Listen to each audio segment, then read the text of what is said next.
असली दुख क्या है और चिंता कब खत्म होती है? जो दुख जो दिखता नहीं। बहुत समय पहले की बात है। कैलाश पर्वत के पास एक छोटा सा राज्य था, मंगलपुरी। इस राज्य में लोग संपन्न भी थे, खुश भी थे, लेकिन फिर भी हर कोई चिंता से भरा रहता था।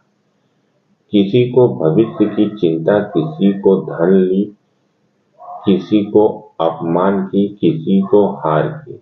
हर चेहरा सुंदर था, पर मन भारी था। उसी राज्य में रहता था एक आर्यमित्र, दिल से अच्छा, कर्म से सच्चा, पर बस एक कमजोरी, वो हर बात पर अत्यधिक चिंता करता था। अगर काम मिले, कहीं मैं असफल न हो जाऊं। काम न मिले, अब मेरा क्या होगा। खुशी मिले, एक कब छीन जाएगी। दुख मिली, मेरा जीवन सबसे कठिन है। दिन रात चिंता, चिंता और चिंता। सोते समय भी उसे लगता मेरे जीवन से बड़ा कोई दुख नहीं नहीं लगता है। एक दिन उसकी माँ ने कहा, बेटा, अगर सच में लगता है कि तुम सबसे ज्यादा दुखी हो तो जाओ महादेव के सामने जाकर पूछो, वो सत्य दिखा देंगे। आर्य मित्र चल पड़ा।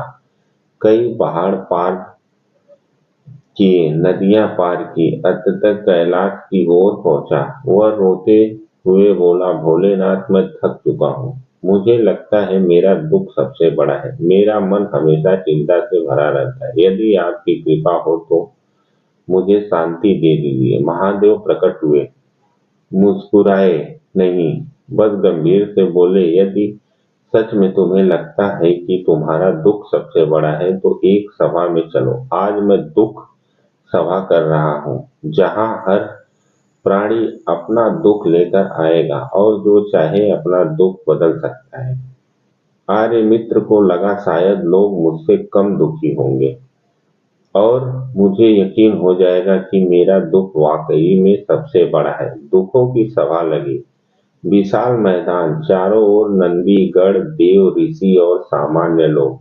हर किसी के हाथ में एक काला घड़ा था जिसमें उनका दुख भरा था। महादेव बोले, जो चाहे अपनी इच्छा से अपना दुख किसी और से बदल सकता है, पर एक बात याद रखना, एक बार बदल लिया तो फिर वापिस नहीं मिलेगा। सभी उत्साहित हुए। हर किसी को लगा शायद मेरा दुख सबसे बड़ा है, किसी और का छोटा दुख मिल जाए। सभा शुरू हुई। पहला व्यक्ति, एक अमीर व्यापारी आगे आया। कहने लगा, मेरे पास धन है, प्रतिष्ठा है, पर मेरा बेटा बिस्तर पर पड़ा है। मैं कोई भी दुख ले लूंगा, बस ये दे दो। किसी को आर्यमित्र कांप गया। उसने सोचा, मैं चिंता करता हूं, पर मेरे पिता पिता स्वस्थ हैं, ये दुख मैं नहीं ले सकता। दूसरी महिला, एक रानी आई। कहा, मैं राजमहल में रहती हूँ, पर मेरे पति युद्ध में मारे गए। सोना है, पर सिरहाने साथ सोने को कोई हाथ नहीं। मैं धन छोड़ दूंगी, बस साथ चाहिए। आर्य मित्र की सांस अटक गई। उसने सोचा, मेरे पास चिंता है, पर मैं अकेला नहीं हूँ, ये दुख भी नहीं ले सकता। तीसरा व्यक्ति, एक साधारण किसान आया। कहने लगा, मेहनत करता हूँ, पर हर साल फसल बर्बाद हो जाती है। बच्चे भूखे सोते हैं। कोई छोटा दुख दे दे दे, ये नहीं सहा जाता। धीरे धीरे सभा गहरी होती गई। हर व्यक्ति अपना दिल खोलता गया। आर्य मित्र देखता गया। किसी के पास परिवार था पर स्वास्थ्य नहीं, किसी के पास स्वास्थ्य था पर प्रेम नहीं, किसी के पास प्रेम था पर रोटी नहीं, किसी के पास सब था पर संतोष नहीं। और अब तब महादेव ने एक ऐसी आत्मा को खड़ा किया जिसके पास कोई दुख नहीं था। हाँ, सच में वो शांत था, स्थिर था, मुस्कुरा रहा था। सभा चौंक गई। महादेव बोले, ये व्यक्ति दुख मुक्त है, पर इसका कारण ये नहीं कि इसके पास दुख नहीं है, बल्कि इसलिए कि ये चिंता नहीं करता। जो होता है स्वीकार करता है। सुधार सकता है तो सुधारता है, नहीं तो छोड़ देता है। सभा में सन्नाटा। सत्य का क्षण आया। अब बारी आई दुख बदलने की। हर कोई दूसरों का दुख सुन चुका था। हर किसी के पास मौका था अपना दुख छोड़कर दूसरा दुख लेने का, पर हुआ क्या? एक एक करके हर व्यक्ति चुपचाप वापस जाकर अपना ही दुख उठा लाया, क्योंकि अब उन्हें समझ आ चुका था दूसरों के दुख दिखते छोटे हैं, पर जब अंदर उतरते हैं तो सहन नहीं होते। आर्यमित्र हिल गया।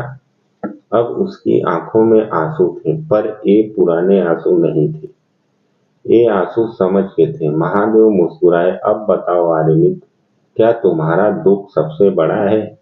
आर्यमित्र हाथ जोड़कर बोला, नहीं महादेव, मेरा दुख बस एक चिंता था, और चिंता दुख नहीं, दुख का भ्रम है। मेरा जीवन तो आशीर्वादों से भरा है। महादेव बोले, याद रखना, असली दुख वो नहीं जो होता है, असली दुख वो है जो तुम अपने मन में बिना लेते हो बना लेते हो। जो तुम बदल सकते हो उसे कर्म से बदलो, और जो नहीं बदल सकते उसे मेरी इच्छा मानकर छोड़ दो।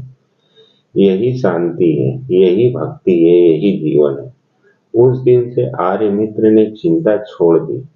वो पहले जैसा साधारण व्यक्ति नहीं रहा, वो शांत, स्थिर और प्रसन्न हो गया। और सच मानिए, उसके जीवन के दुख कम नहीं हुए, पर उसकी ताकत बढ़ गई। और जब तक बढ़ती है ताकत बढ़ती है, दुख अपने आप छोटा पड़ जाता है। कहानी का संदेश यही है कि चिंता समस्या को नहीं, आत्मा को कमजोर करती। हर व्यक्ति अपने जीवन में अनदेखी लड़ाइयां लड़ रहा है। हमें मिला दुख हमारी क्षमता के हिसाब से मिला है। सच्चा भक्ति का मार्ग है चिंता छोड़कर कर्म और विश्वास अपनाना। अगर आपको यह कहानी पसंद आई हो तो कमेंट में हर हर महादेव जरूर लिखें।